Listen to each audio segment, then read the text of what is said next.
1,00,000 మంది శివభక్తులతో కలిసి మహారుద్రాక్ష పూజలో పాల్గొనండి. వెంటనే కాల్ చేసి మీ పేరును నమోదు చేసుకోండి. నమస్తే రమగారు.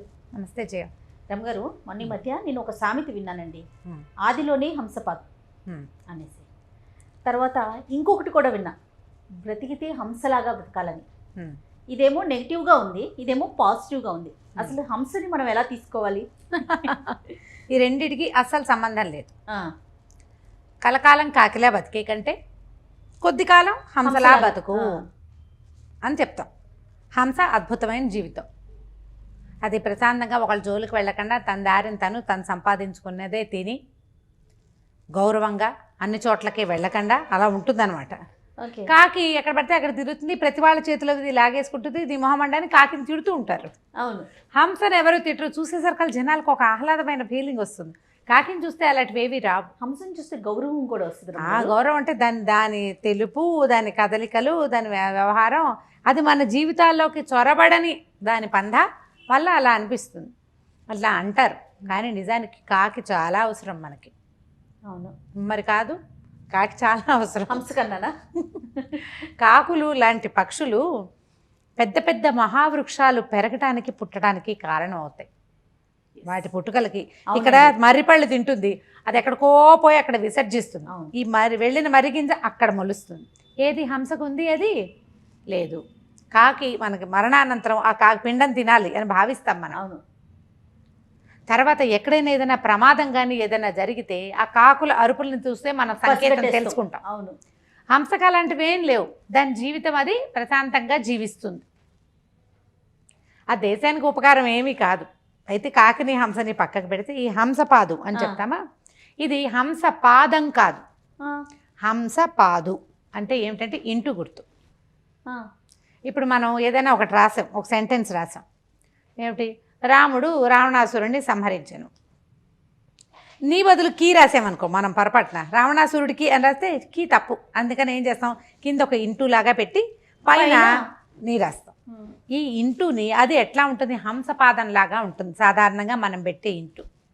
ఆ గుర్తు మనం మొదట పెట్టాం, రామాయణం మొదలుపెట్టి మొదటి వాక్యంలోనే తప్పులు వస్తే కిందో ఇంటూ పెట్టి పైన పదం రాస్తాం. పేజీ అంతా అలాగే రాస్తే ఏమైనా బాగుంటుందా? వాక్యం మొదలు పెట్టంగానే హంసపాదం పెడితే అదేం పని? ఆ పని సరిగ్గా అవ్వదు, అయినట్టు కాదు. ఓ పేజీ అంతా ఒక మొత్తం కథ రాసాం, ఒక పారాగ్రాఫ్లు 5-6 ఉన్నాయి. ప్రతి పారాగ్రాఫ్లోనూ ఉండే అన్ని వాక్యాల్లోనూ హంసపాదాలు కింద ఉంటే పైది చూడ్డానికి బాగుంటుందా? హంసపాదం ఉంది అంటే ఇంకా ఆ మ్యాటర్ తప్పు అని అర్థం. తప్పుల తడక, దాన్ని సరి చేసుకున్నట్టు. ఇప్పుడు మనం ఒక పని మొదలు పెట్టంగానే ఇంటూ కొట్టినట్టు సరి చేసుకోవాల్సి వచ్చింది అనుకో, ఈ ఇంటూ ఎందుకు పెడతాము? సరి చేసుకోవటం కోసం. అవును అవును. ఈ సరిని చేసుకోవటం కనుక మనం మొదలు పెడుతూ ఉంటే ఇంకా పని సజావుగా అయినట్టు కాదు. మొదటి వాక్యంలోనే హంసపాదం కనుక పెడితే మిస్టేక్స్ వస్తున్నాయి అని కనపడుతూ ఉంటుంది. ఈ హంసపాదం దాని పేరు ఇప్పుడు మనం ఇంటూ అని, ప్లస్ అని, మల్టిప్లికేషన్ అని పేర్లు చెప్పేసుకుంటున్నాం. వీటిని మన చిన్నప్పుడు, మన తాతలు చిన్నప్పుడు ఎలాంటి పదాలు వాడేవాళ్ళు? ఇవే పదాలు కదా. తెలుగులో దాన్ని హంసపాద అంటారు. ఇట్లా హంసపాద అట్లా ఉంటుంది, ఇలా ఉంటుంది. ఓకే. అందుకని అది పెడతారు. ఈ హంసపాదుకి ఆ హంసపాదానికి చాలా తేడా ఉంది. మనం ఏంటంటే తెలుగు భాష దాదాపుగా మన జీవితాల నుంచి పక్కకి వెళ్ళిపోయి ఏదో మాట్లాడుకునే భాషగానే ఉంది, కానీ ఇలా పర్టికులర్ పడికట్టు పదాలు మనకి తెలియకుండానే పోతున్నాయి. ఈ తెలియకపోవటం వల్ల ఈ కలకాలం కాకి చిరకాలం హంస నుంచి హంసపాదానికి కలుపుకుంటున్నాం. Okay okay. సో మొట్టమొదటే మనం తప్పులతో మొదలు పెట్టకూడదు. ఏ పనైనా సరే మొదటే నువ్వు తప్పులు చేస్తూ ఉంటే ఎట్లా అని చెప్పడం కోసం ఆదిలోనే హంసపాద అంటారు. అక్కడ అలా పుట్టింది. లోకల్గా ఒక మాట చెప్తారు, హంసలు నడిస్తే వాటి కాళ్ళ గుర్తులు కనపడవంట. అలా అని చెప్తారు పెద్దవాళ్ళు కొంతమంది. ఓకే. నా చిన్నప్పుడు విన్న కథనం అనమాట ఇది. మామూలుగా కాకి, పిచ్చిక, కోళ్ళు అవి కాళ్ళు పెడితే వాటికి కాళ్ళ గుర్తులు ఉంటాయి. దీనిది గుర్తుండదు. దీనికి ప్రింట్ ఉండదు. అది ఆ కాలు తీసేటప్పుడు ఆ మట్టిని, ఇసుకని కొంచెం ఇట్లా వెనక్కి తోస్తుంది, గుర్తు కనపడకుండా పోతుంది, బాగా కనపడదు. కనపడకపోతే నువ్వు మొదలుపెట్టిన పని మొదటే కనపడదు అంటే ఏమిటి, సరిగ్గా ఎలా అవుతుంది అది? అందుకని కూడా ఇలా అనేవాళ్ళని అంటారు. ఓకే. కానీ ఈ హంసపాదు అనేది ఈ ప్రింటింగ్ రోజుల నాడే మొదలైందని ఒక ప్రత్యేక కథనం. దాన్ని మనం హంసపాదు అంటాం. ఈ ఇంటూ పెడతాం కదా, కింద ఇలా కొట్టి పైన రాస్తూ ఉంటాం. ఆ ఇంటూ పేరే హంసపాదు. కాబట్టి తెలుగు సామెతల్ని పాత వాటిని కొత్త వాటిని కలుపుకోకూడదు. ఆ రెండిట్లలో ఏదో ఒక తేడా ఉంటుంది. అందులో ఉన్న తేడా ఇది. ఏ పనైనా మొదలు పెట్టేటప్పుడు ముందే ఒక క్లారిటీ తోటి స్టార్ట్ చేసుకో. ముందే తప్పులు దాన్ని సరి చేసుకోవటము, తుడిపి రాయటము అవి చేసేసరికి ఆ పేజ్ చూస్తేనే తప్పులు కనపడతాయి. ఏదోలా అనిపించేసి ఇప్పుడు ఒక సెంటెన్స్ కింద ఇంటూ క్లియర్ గా కనపడుతుంది చూడు, అవును, తప్పులు కనిపించేస్తూ ఉంటాయి. అందుకని అలా చెయ్యొద్దు. ఆదిలోనే జీవితంలో అయినా కూడా అలానే ఉండాలి, అంతే కదండి దాని అర్థం. అంతే. ఎటువంటి తప్పులు లేకుండా జాగ్రత్తగా మీరు ప్రయాణం సాగించండి, ముందుగానే ఆలోచించుకొని. ఇప్పుడు సామెతలు ఎందుకు పుడతాయి జయ? మనని కరెక్ట్ చేయటానికి. అవును, అన్నీ కూడా అంతే. మన ముందు పెద్దవాళ్ళు చెప్పే వాక్యాలన్నీ కూడా జీవితంలో కరెక్షన్ కోసం. ఈ ఆదిలోనే హంసపాద అనేది ఒట్టిగా కేవలం వాక్యాలకి రాసేదానికి పరిమితం చేసుకోకూడదు. అదేంటంటే లైఫ్లో కూడా ఏదైనా మొదలు పెట్టేటప్పుడు ఇవాళ రేపు చూడు తొందరగా మాట్లాడుకోవడం, దాన్ని ప్రేమలోకి దించేయడం, తర్వాత వివాహాలు చేసేసుకోవడం, తర్వాత సెపరేషన్ అయిపోవడం, ఉద్యోగం అని ఫలానా కోర్సు అని గబగబా అందులో చేరిపోవడం, అది అయ్యాక దానికి డిమాండ్ లేదని మానేసి ఇంకో దాంట్లోకి వెళ్ళిపోతూ ఉంటాం. వ్యాపారం ఏదో ఉత్సాహంతో వాళ్ళందరికీ డబ్బులు వచ్చినాయి నాకు వస్తాయని దిగటం, అది సరిగ్గా లేపటం, మళ్ళీ కరెక్షన్స్. ఈ ఆల్ టైమ్ కరెక్షన్స్ చేసుకోకూడదు. ఇలా సాధారణమైన సామెతగా వినపడే ప్రతి విషయాన్ని మనం లైఫ్కి అప్లై చేస్తే ఎక్కువ విషయాలు అక్కర్లా, ఎక్కువ సామెతలు అక్కర్లా. మనకి ఒక 4-5 సామెతలతోటే మన జీవితం సెట్ అయిపోతుంది. కాదు రమ్మగారు, కొన్ని సరి చేసుకోగలుగుతాం. ఒకవేళ తప్పు వచ్చినా వెనక్కి వెళ్ళి దాన్ని సరిదిద్దుకొని మళ్ళీ ముందుకు వెళ్ళగలుగుతాం. కొన్ని చేసుకోలేకపోతాం చూసారా, జీవితాంతం ఇబ్బంది అలాంటి వాటితో. అలాంటప్పుడు లైఫ్ టైం వేస్ట్ అయిపోతుంది, సమయం వృధా.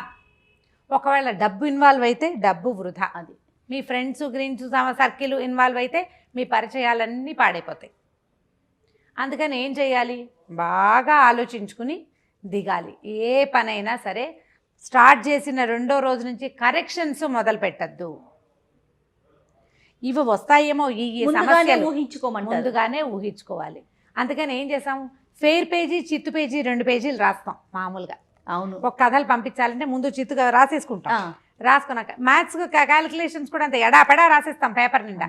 మనం ఫెయిర్గా రాసేటప్పుడు ఏం చేస్తాం, వితౌట్ మిస్టేక్స్ రాయాలనుకుంటాం కదా, నీట్గా ప్రజెంట్ చేయాలనుకుంటాం. లైఫ్లో కూడా అంతే, చిత్తు ప్రతివాడికి ఉంటుంది. ఎంత క్యాలిక్యులేటర్కైనా చిత్తు లేకుండా కుదరదు. పక్కన రాసుకుంటాం, నోట్ బుక్ ఉండాల్సిందే కదా, రఫ్ బుక్ ఉండాలి కదా. చిత్తు అంటే దాన్నే రఫ్ నోట్ బుక్నే మనం చిత్తండి, మంచి తెలుగు పదం వాడుతున్నాను. చిత్తు కాపీ మంచి కాపీ 2 కాపీలు ఉంటాయి ప్రతివాడికి. అవును, ఈ చిత్తుని ఎప్పుడైనా వన్స్ ఇన్ వైల్ ప్రదర్శించవచ్చు, నేను ఇంత కష్టపడ్డాను అని. బట్ మనం జనానికి చూపించేదే చిత్తుగా ఉండకూడదు. జీవితం అట్లా ఉండద్దు. హంసపాదాలు పెట్టకండి జీవితంలో. ఎప్పుడు ఒక్కోసారి పడిపోతూ ఉంటాయి వాటంతటవి. కానీ నువ్వు ప్లాన్ చేసుకునే అవకాశం ఉన్నప్పుడు చిత్తుగా రాయకూడదు. దాన్ని హంసపాదాలు పెట్టకుండా ఫెయిర్గానే చెయ్యండి ప్రతిదీ. అవునండి, వెనక్కి వెళ్ళి కరెక్షన్ మొత్తం చూసుకున్నాక అబ్బో ఇదొకటి తప్పు వచ్చిందని మళ్ళీ ఒక ఇంటి కొట్టి మళ్ళీ ఆ కీ బదులు కానో నా బదులు నువ్వునో రాయకూడదు. కాదు రమ్మగారు, ఒక 10 మెట్లు వెక్కేశాక ఆలోచిస్తే పర్వాలా, 2వ మెట్టు నుంచి మొదటి మెట్టు తప్పు అనుకునే ఆలోచన, లేదా 3వ మెట్టు ఎక్కగానే 2వ మెట్టు తప్పనే ఆలోచన, అది చేయకూడదు, అది చేయొద్దు. అందుకనే ఇప్పుడు ఈ చిన్న విషయం చాలా చిన్నది, దీన్ని పూర్తి లైఫ్కి మనం అప్లై చేసుకుంటే వెనక్కి తిరిగి చూసుకోండి ఒకసారి మన లైఫ్లో ఎన్ని కరెక్షన్స్ ఉంటాయో. అవునండి, కొన్ని వాటంతటే వచ్చేస్తాయి, జరిగిపోతూ ఉంటాయి. పరిస్థితుల ప్రభావమును, ఇతరుల ఇన్వాల్వ్మెంట్ అను, వాళ్ళు వీళ్ళు ఇందులో దూరిపోయి మనమే చేసినవి కూడా కొన్ని కనిపిస్తాయి. అవును, ఆ మనమే చేస్తూ ఉన్నవి వాటిని ఇక ముందు రాకుండా మళ్ళీ హంసపాదు పెట్టకుండా లైఫ్లో జాగ్రత్త పడాలి. ఇది స్టూడెంట్స్కి చెప్పాలి, ఉద్యోగస్తులకు చెప్పాలి, టీమ్ లీడర్స్ తెలుసుకోవాలి, బిజినెస్లు నడిపే వాళ్ళకి అర్థం కావాలి, పెద్ద పెద్ద సంస్థలు నడిపే వాళ్ళకి అర్థం కావాలి. ఇది మాట్లాడేసేటప్పుడు, అనేసేటప్పుడు, చెప్పేసేటప్పుడు, చేసేసేటప్పుడు ఇది గుర్తుపెట్టుకోవాలి. ఖచ్చితంగా తప్పకుండా తప్పకుండా ప్రతిసారి మనం ఇందాక నేను అది మాట్లాడాను ఇది కాదు అని ఎంతసేపు కరెక్షన్ వెళ్ళొద్దు. కరెక్షన్స్ చేసుకుంటుంటే ఎట్లా? ఈ కరెక్షన్ కాకుండా ఉండాలంటే ఏం చేయాలి? ముందు జాగ్రత్తగా. ఆలోచించాలి, ముందు ప్లాన్ చేసుకోవాలి. అదంతా పక్కగా ప్లాన్ చేసుకుని రఫ్గా ఒక ఐడియా వేసుకుని అప్పుడు ఫెయిర్గా రెండో ఐడియా ప్రజెంట్ చేయాలి. కాదురమ్మ గారు, ఇలా కరెక్షన్స్ చేసుకుంటూ పోతూ ఉంటే ప్రతి చిన్న విషయానికి మన వెనక ఉన్నవారు మన మీద ఒక చెడు అభిప్రాయానికి వెళ్ళిపోతారు కదా. చెడు పక్కన పెట్టు, మన స్టెప్స్ సరిగ్గా ఎలాంటివి పడవు. చూపిస్తాం? సరిగ్గా పడవా? సరిగ్గా పడవు. ఇప్పుడు బ్యాడ్ ఎగ్జాంపుల్ అయిపోతాం మనం ప్రపంచానికి.